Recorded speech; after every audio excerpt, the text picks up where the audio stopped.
Hello and welcome to In Step Devotion. And our reflection this time is coming from the Gospel of John, chapter 6.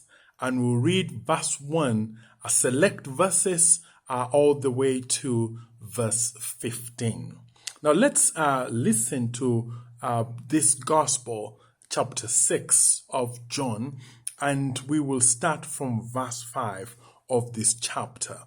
Now, when Jesus looked up and saw a great crowd coming toward him, he said to Philip, "Where shall we buy bread for these people to eat?" He asked this only to test him, for he already had in mind what he was going to do. Now Philip answered him, "It would take more than half a year's wages to buy enough bread for each one to have a bite." Another of his disciples, Andrew, Simon Peter's brother, spoke up. "Here is a boy with 5 small barley loaves and 2 small fish, but how far will they go among so many?" Jesus said, "Have the people sit down." There was plenty of grass in that place, and they sat down. About 5,000 men were there.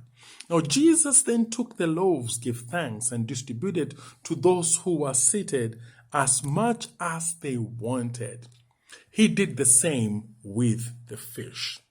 Now when they had all had enough to eat, he said to his disciples, "Gather the pieces that are left over. Let nothing be wasted." So they gathered them and filled 12 baskets with the pieces of the 5 barley loaves left over by those who had eaten. After the people saw the sign Jesus performed, they began to say, "Surely this is the prophet who is to come into the world."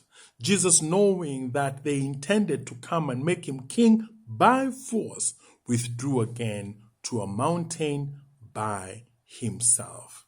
Now, this is a passage that is so rich with so many things.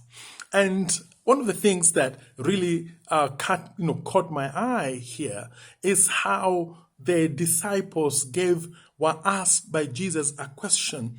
How do we feed these people? And they give mathematical answers. One said it would take, so many months' value of wages for us to be able to buy, to afford what these people need. To feed this crowd is pretty expensive. Another one still give a mathematical answer of division, that we have a few loaves here and a few fish. How do we divide this among the people? And then these mathematics are actually defied when Jesus Christ actually responds and says, "Let the people sit down."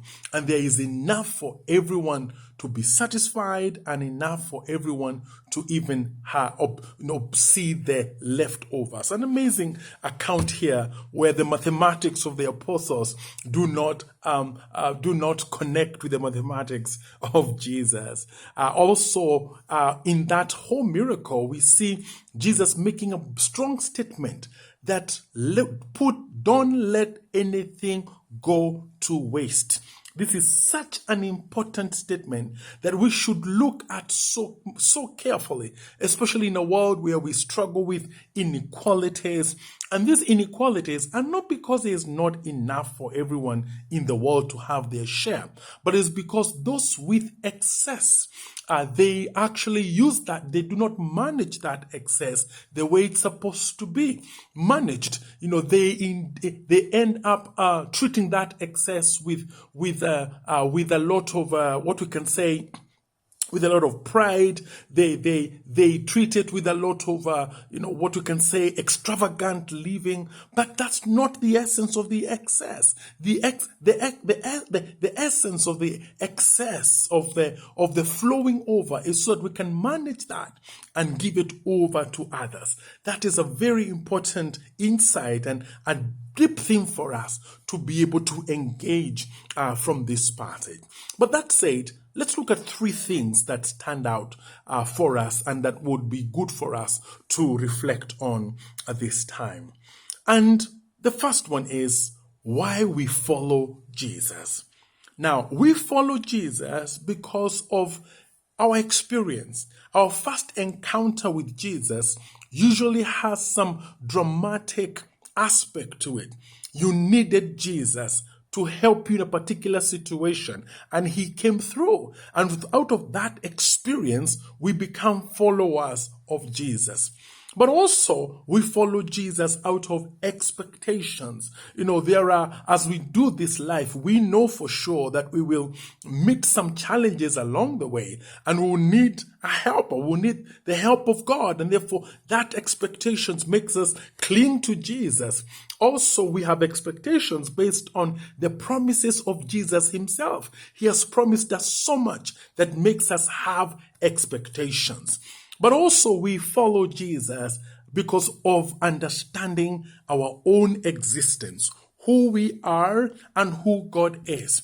When there are no miracles, when there are no dramatic interventions, even then, we should still understand that our very existence demands that we have God in our lives for us to have a complete life. Because of who God is and because of who we are, we as human beings need God. Our existence needs God for us to be able to be complete and to enjoy a full life. Now also, very important in this passage is compassion. Many a time we read this account to see the great miracle. The great miracle of feeding 5,000 plus people.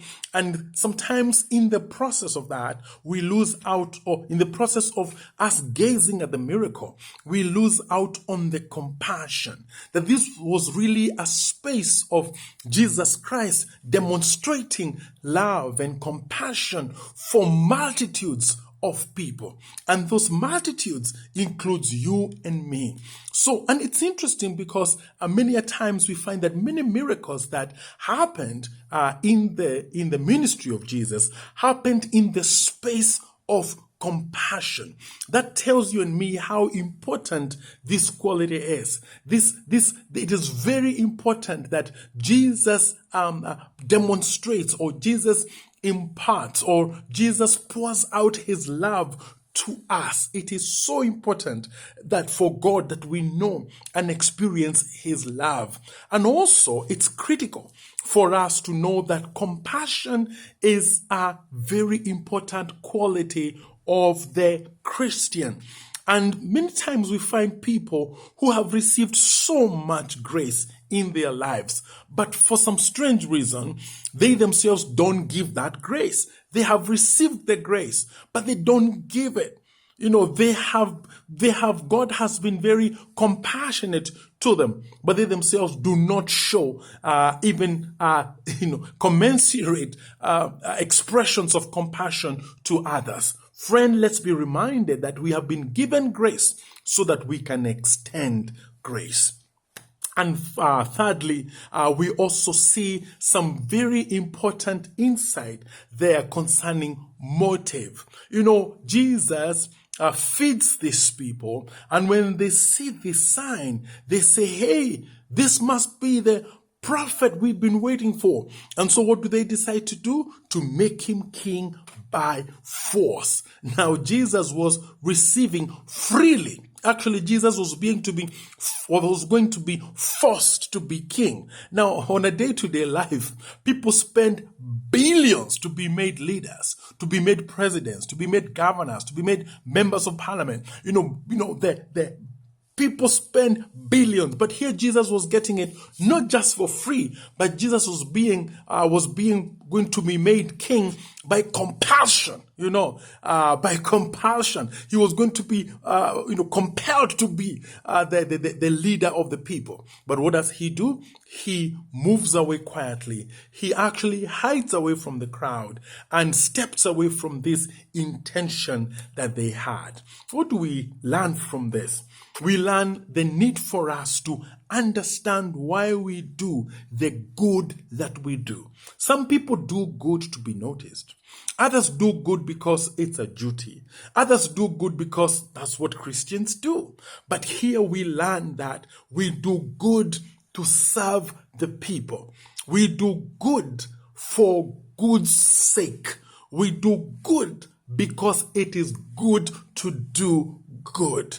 And therefore, as we serve, as we do good things to those around us, let us not do it with selfish reasons. Let us do it because it is the good thing to do, because good is its own reward. Thank you for being part of In-Step Devotion. May God bless you as you continue to reflect on God's wisdom. Hallelujah.